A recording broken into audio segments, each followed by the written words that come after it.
Assalamualaikum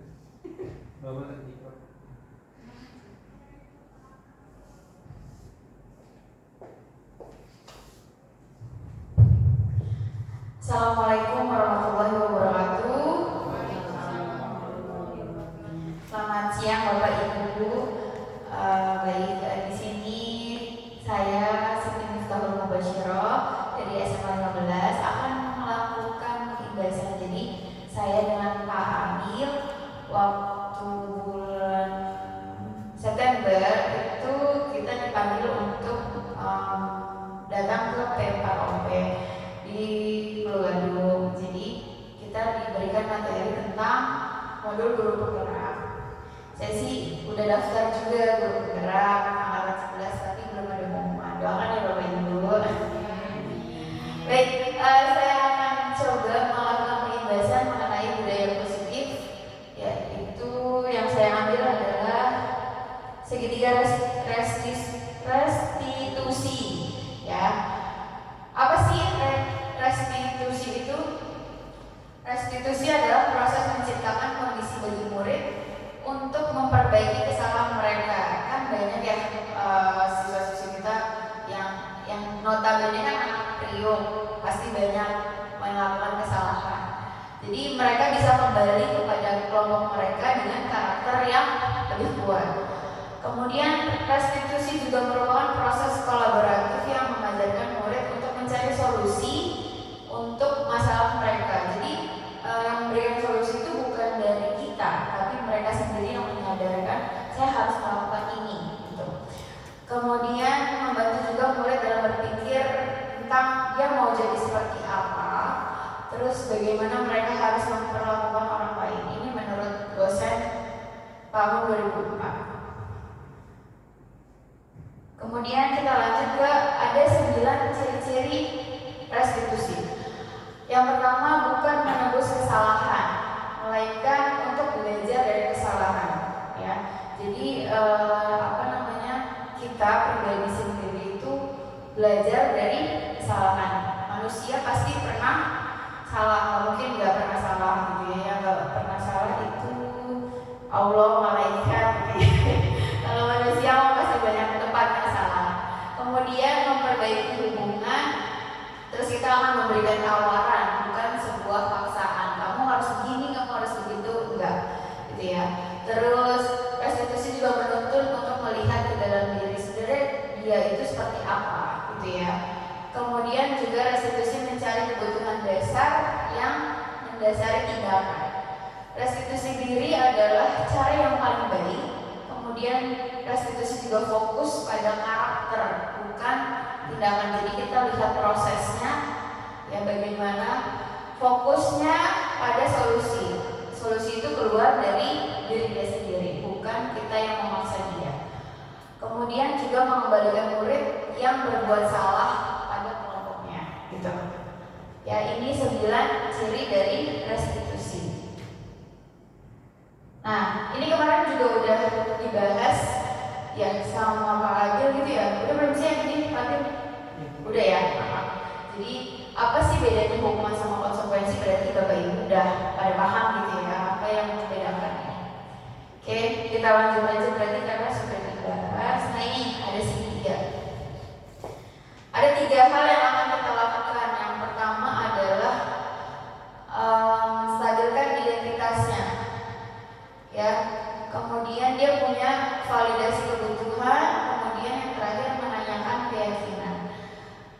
Validasi kebutuhan itu ada pasti punya alasan mengapa dia melakukan itu. Misal, saya mau nyontek agar nilai saya bagus. Itu dia pasti punya alasannya seperti itu. Kemudian, benar gak sih yang dia lakukan itu salah? Apa udah benar gitu. Kemudian yang terakhir distabilkan identitas. Pasti kan nggak nyontek, yang nyontek itu bukan diri dia sendiri, pasti ada teman-temannya juga yang akan nyontek. Kita lanjut ya Bapak Ibu. Nah ini contohnya, kita coba lihat dulu. Menstabilkan identitas untuk membuat anak yang merasa gagal karena berbuat salah menjadi positif terhadap dirinya. Yang pertama, guru guru berkata, berbuat salah itu adalah hal yang manusiawi, ya, pasti manusia tempatnya salah. Tidak ada manusia yang sempurna. Bapak Ibu kita juga pernah salah. Kemudian kita pasti bisa menyelesaikan permasalahan ini. Bapak Ibu tidak tertarik mencari tahu siapa yang salah. Kita nggak boleh menjudge anak, oh kamu ini yang salah, kamu ini yang benar. Berarti kita pro sama seseorang gitu ya. Tapi bagaimana kita lebih tertarik untuk menyelesaikan masalah? Apa yang harus dilakukan? Itu. Kemudian kamu menyalahkan, kalau kamu nyalahin diri kamu sendiri terus, apakah kamu bersikap baik terhadap diri kamu sendiri? Jadi jangan juga membuat anak selalu merasa bersalah. Oh iya, yang saya lakukan salah terus gitu. Jadi kalau kita di kelas tuh kita udah menjelaskan, oh ini anaknya selalu salah, ngelakuin ini salah, udahlah biar kerapnya berarti dia. Kita nggak boleh seperti itu, ya Bapak Ibu ya. Kemudian kita lanjut lagi, ada fase validasi kebutuhan. Nah di sini membantu siswa mengenali basic need atau kebutuhan yang ingin dipenuhinya ketika melakukan kesalahan. Pada dasarnya setiap tindakan manusia tujuannya adalah memenuhi. Guru berkata, kamu bisa saja kan melakukan hal yang lebih buruk. Misalnya udah nyontek, terus pinjem coret-coretan temannya, kalau matematika udah sini boleh aja coret-coretan dulu gitu ya. Tapi kan enggak gitu juga. Yang kamu lakukan, tapi kamu tidak melakukannya. Terus pasti kamu punya alasan mengapa melakukannya. Ya, misalnya kalau dia nyontek ya alasan dia mungkin supaya dapat nilainya lebih tinggi daripada teman yang lain. Kemudian apa yang penting bagi kamu? Ya penting karena nilai adalah indikator misalnya untuk dapat eligible gitu ya. Terus kamu boleh tetap berusaha menjaga sikap itu, tapi tambahkan sikap yang lain yang baru. Maukah kamu belajar cara yang lain mendapat yang kamu butuhkan tanpa harus memukul? Misalnya kalau dia berantem gitu ya, kemarin juga sempat ada kejadian yang di lapangan berantem gitu. Terus apakah kamu bisa melakukan dengan lebih baik besok lagi? Jadi kita tanyakan validasi kebutuhan dia, sebenarnya dia maunya apa gitu ya. Terus terakhir tanyain keyakinan kan, pada saat proses awal KBM itu kita, kalau dulu namanya kontrak belajar ya, kalau di bahasa guru penggerak ini namanya udah ganti keyakinan kelas atau kesepakatan di kelas kita masing-masing. Nah terakhir di menanyakan keyakinan, apa yang nilai kamu yang percaya gitu ya di kelas atau di sekolah kita. Misalnya tidak boleh menyakiti hati orang lain, kemudian nilai-nilai universal apa yang udah kita sepakati, misalnya saling menghargai, terus saling menghormati, terus kelas yang ideal itu seperti apa, misalnya saling kerjasama, terus saling menolong. Kemudian kamu ingin menjadi anak yang seperti apa, misalnya saya mau jadi anak yang diingat saling tolong menolong, saling mengasihi. Terus apa yang kamu rasakan ketika kamu melakukan itu, kamu menjadi orang yang seperti apa. Misalnya kamu udah membantu teman kamu, kemarin kejadian saya di kelas 11 tuh siapa namanya Saskia, itu dia terharu, ternyata dia membantu Baruna yang notabene kurang gitu ya. Terus diapresiasi sama Baruna, makasih ya Saskia udah bantuin saya. Terus dia cerita sama saya tuh kayak hampir terharu, Bu saya nolongin Baruna terus saya dibantuin lagi, dikasih ini. Terus oh ya udah, berarti keyakinan kamu kan di kelas saling tolong menolong berarti berhasil gitu ya Bapak Ibu ya. Oke. Nah ini urutannya, yang tadi tahapannya menstabilkan identitas, kemudian validasi tindakan yang salah, terakhir menanyakan keyakinannya.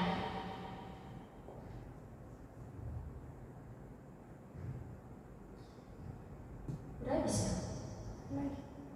Oh enggak.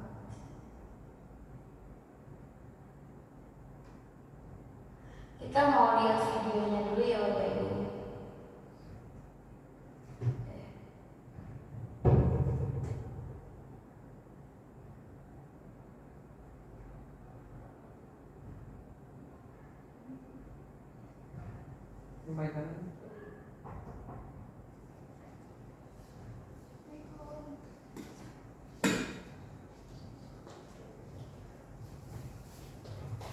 Ini dari penerapan segitiga restitusi.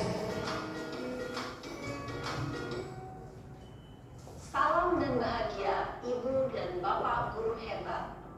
Pada video kali ini kita akan membahas tentang salah satu program disiplin positif yang diterapkan di lingkungan sekolah yang dikenal dengan nama restitusi.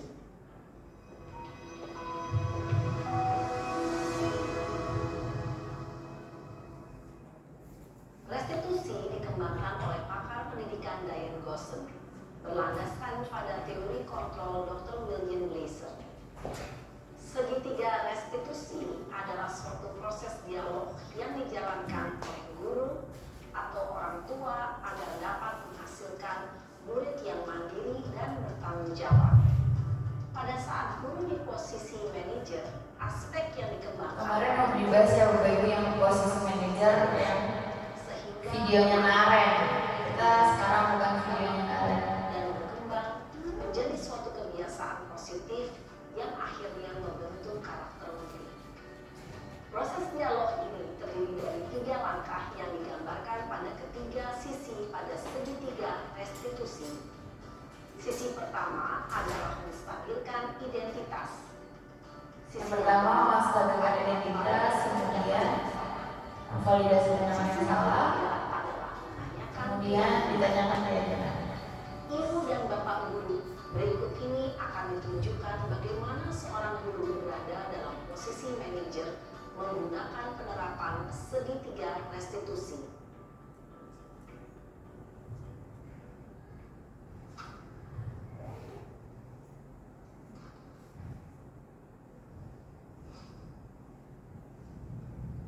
Anaknya keadaan emosi. Kenapa hari ini ada di sini? Kesel Pak, kesel banget. Masa aku dikatain tukang fitnah Pak? Ya aku marah lah. Aku balik ngatain Eka di depan kelas. Kesel banget. Oh begitu. Ya pasti kamu marah dan kesal. Bapak juga akan marah apabila ada yang menuduh Bapak seperti Jadi itu. kita memposisikan kita juga ya. Kemudian pada saat itu kamu mau melakukan apa? Ya saya langsung ngatain Eka Pak. Kesel banget. Saya bentak-bentak dia depan teman-teman lain. Oh begitu. Pasti kamu melakukan seperti itu karena suatu alasan tertentu kan? Iyalah, masa saya diam saja Pak? Ya saya bela diri lah. Masa saya dituduh tukang fitnah? Ya wajar lah. Mempertahankan harga diri itu sesuatu Kita yang validasi kesalahannya. untung kamu tidak bertindak lebih gegabah lagi. Hanya membentak-bentak. Iya Pak. Untung saya masih bersabar dan hanya membentak saja. Sudah gemes padahal. Saya pasti bela diri lah. Ya pasti ya. Tapi kamu memilih untuk tetap bertahan dan bersabar. Kamu memilih untuk tidak berbuat lebih parah lagi, bukan? Iya. Nah, sekarang coba kita lihat lagi tindakan kamu yang bentak-bentak Eka di kelas. Tindakan kamu itu kira-kira sesuai dengan keyakinan kelas atau prinsip kamu tidak? Enggak lah Pak. Capek Pak jadi pemarah. Sampai Jadi kayaknya. keyakinan atau prinsip mana yang kurang sesuai dengan keinginan kamu? Ya, saya sebenarnya sangat menghargai orang lain. Mungkin saat itu saya menjadi emosi, jadi tidak menunjukkan sikap itu. Kamu meyakini tidak menghargai orang lain itu penting buat kamu? Yakinlah Pak. Iya, setuju. Kita harus saling menghargai. Namun ada juga keyakinan yang kita sepakati yang perlu kita jalankan apabila kita sedang marah, bukan? Ya saya bisa lebih proaktif, mulai dengan diri sendiri. Saya bisa jadi lebih bersabar, mengambil waktu jeda untuk berpikir mau apa selanjutnya. Kira-kira kamu bersedia memperbaiki masalah ini tidak? Bersedia Pak. Kamu kalau kau akan memperbaiki masalah ini, kamu akan menjadi orang seperti apa? Saya akan menjadi orang yang bertanggung jawab kali ya Pak, dan senantiasa proaktif. Iya, menurut kamu bagaimana rasanya menjadi orang seperti itu? Ya nyaman lah, bangga bisa bersabar dan menahan diri. Baiklah kalau begitu. Yuk kita pikirkan bagaimana memperbaiki masalah ini. Jadi diajak untuk gimana sih solusinya kamu supaya memperbaiki. Ibu dan Bapak guru hebat, baru saja kita menyaksikan contoh bagaimana seorang guru berada dalam posisi manajer menggunakan penerapan segitiga restitusi. Mari kita bahas satu persatu. Pada sisi pertama, menstabilkan identitas berdasarkan pada prinsip bahwa membuat kesalahan adalah bagian dari proses pembelajaran. Sisi pertama dari segitiga ini berperan menggeser identitas murid dari identitas gagal ke identitas sukses. Murid yang sedang bertingkah laku yang tidak pantas atau menarik diri saat itu sedang mengalami identitas gagal.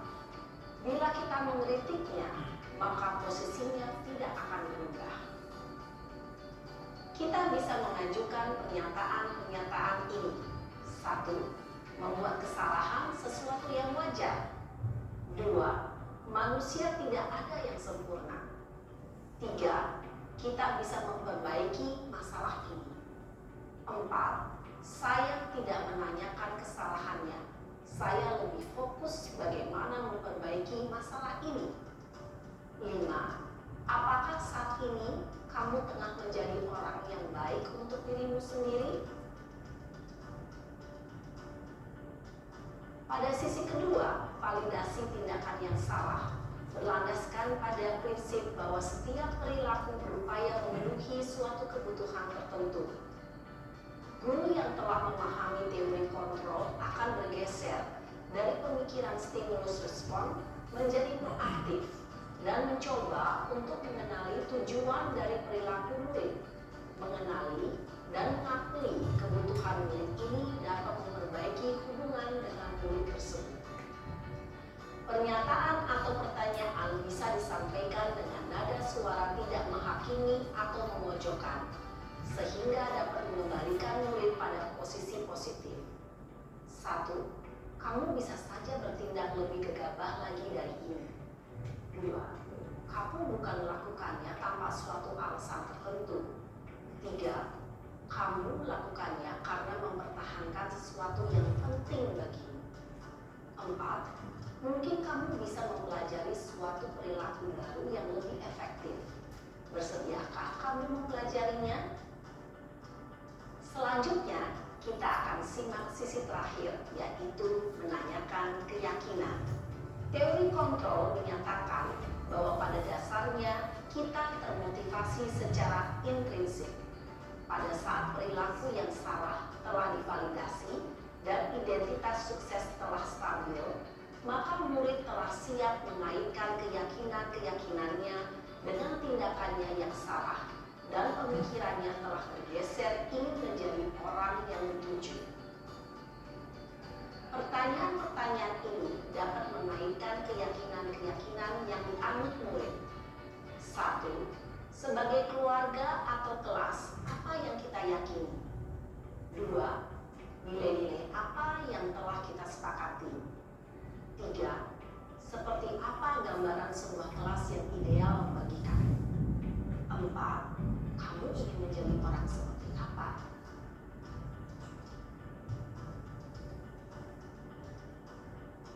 Dalam menerapkan segitiga restitusi, perlu diperhatikan beberapa hal, yaitu 1. Perilaku yang salah perlu dikaitkan dengan nilai-nilai atau keyakinan-keyakinan yang telah disepakati atau dituju. 2. Kesediaan orang yang melakukan kesalahan untuk memperbaiki masalah. 3. Pemecahan masalah sebisa mungkin relevan atau memiliki hubungan dengan masalah yang ada. 4. Usaha. Perlu adanya suatu usaha perbaikan dari pihak yang berbuat kesalahan. 5. Waktu. Perlu didedikasikan waktu dari pihak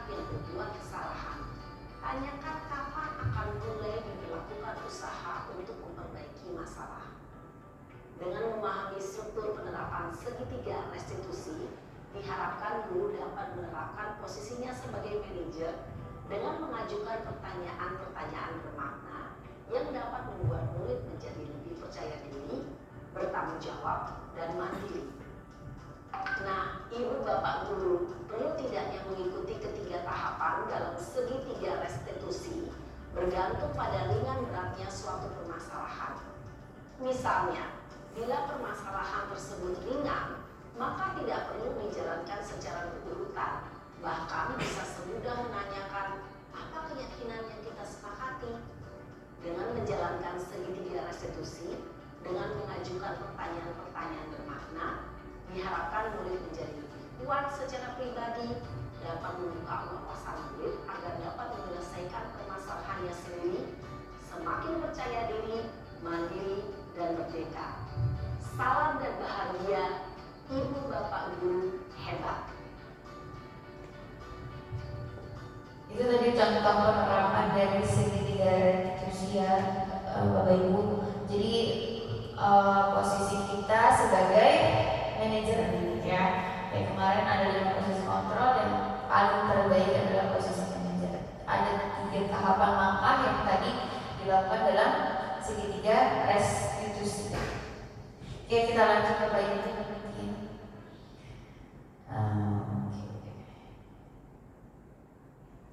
Ini tadi udah ya, Bapak Ibu, kita lanjut berarti ke sini terakhir. Seperti terakhir. Oke, ada contoh segitiga restitusi. Yang pertama tadi menstabilkan identitas, ya. Tujuannya untuk mengubah identitas anak yang gagal karena melakukan kesalahan menjadi orang yang sukses, dari merasa sedih dan emosi hingga mampu menggunakan fungsi rasionalnya. Jadi kan kalau contoh video tadi, anak tadi itu marah, emosinya meledak-ledak, oke Bapak Ibu. Nah, kita tanya, kita merespon berbuat salah itu gak apa-apa, ya. Kemudian saya juga pernah berbuat salah seperti itu. Jadi kita mengibaratkan kita juga pernah ada di posisi dia. Kemudian saya ingin mencari solusi, bukan siapa yang salah. Jadi kita nggak boleh kamu tuh salah, kamu nggak boleh melakukan ini, jangan, ya Bapak Ibu ya. Tapi kita menstabilkan identitasnya. Kemudian yang kedua, langkah yang kedua adalah validasi tindakan yang salah. Proses ini memahami kebutuhan apa yang sedang berusaha dipenuhi oleh murid. Jadi kita memvalidasi tindakan mereka yang salah. Bukan berarti kita menguatkan, berarti bukan kita terus mengejar tindakan itu ya Bapak Ibu. Kemudian di sini lebih menguatkan pemahaman kita akan alasan dari murid melakukan tindakan tersebut. Apa sih alasan sebenarnya kamu melakukan itu? Nah, kamu boleh, contoh responnya, kamu boleh mempertahankan sikap itu, tapi kamu harus menambahkan sikap yang baru. Jadi emang manusia itu emosi bisa, ya kan? Kita bisa marah, marah juga merupakan ya bagian dari kita. Tapi ada nggak sih sikap yang lebih baik daripada kita marah-marah tersebut, gitu ya? Kemudian terakhir menanyakan keyakinan. Menanyakan keyakinan ini proses di mana kita menghubungkan dirinya dengan nilai-nilai yang dia percaya. Ini responnya nilai apa yang kita percaya. Misalnya tadi saling menghargai, berarti dia tidak boleh, maksudnya tidak sepantasnya marah ngatain temannya gitu ya, dikatain tukang fitnah kayak gitu. Kemudian apa sih keyakinan kelas kita tadi, saling menghargai, saling menghormati, berarti saya tidak melaksanakan itu. Terus bagaimana cara kamu mengubah sikap seperti itu? Ya saya harus lebih proaktif dari videonya ya Bapak Ibu. Oke. Nah ini ada intervensi. Kalau kita bisa kalau ada menemukan kejadian seperti itu, nah kita sebagai manajer kita bisa menanyakan seperti ini, ya. Apakah kamu ingin berbuat lebih baik? Ya, tanyain ke muridnya. Apa saat ini kamu sedang menjadi orang yang kamu inginkan? Apa kamu posisi dia marah-marah seperti itu, kamu mau terus perginya apa enggak gitu. Ya, terus apa wajar membuat kesalahan? Bisakah kita memperbaiki? Kapan kamu siap buat mulai menjadi orang baik misalnya? Ya. Terus bagaimana kamu ingin diperlakukan pada kegiatan ini? Bisakah kamu melakukannya? Apa yang kamu inginkan? Peraturannya apa? Itu ya Bapak Ibu, ini pertanyaan-pertanyaan yang mungkin bisa kita ajukan sebagai seorang manajer.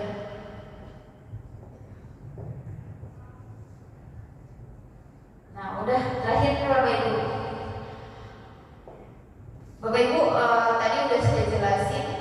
Terus kira-kira apa nih maksudnya dari segi tiga restitusi? Kita bisa nggak sih melakukan itu sebenarnya? Bisa ya? Bisa ya. Jadi ayo dari sekarang kita ubah mindset kita yang selalu misalnya menjudge anak itu tuh selalu salah gitu. Dia tuh emang bandel, nggak bisa dibilangin gitu ya. Tapi kita harus jadi posisi manajer dan bisa menerapkan segitiga restitusi. Ya, mungkin itu aja penyampaian materi dari saya. Ada yang ingin ditanyakan? Cukup ya Bapak Ibu? Baik, dari saya mungkin banyak salah, saya mohon dimaafkan. Bila kita berwalidaya, wassalamualaikum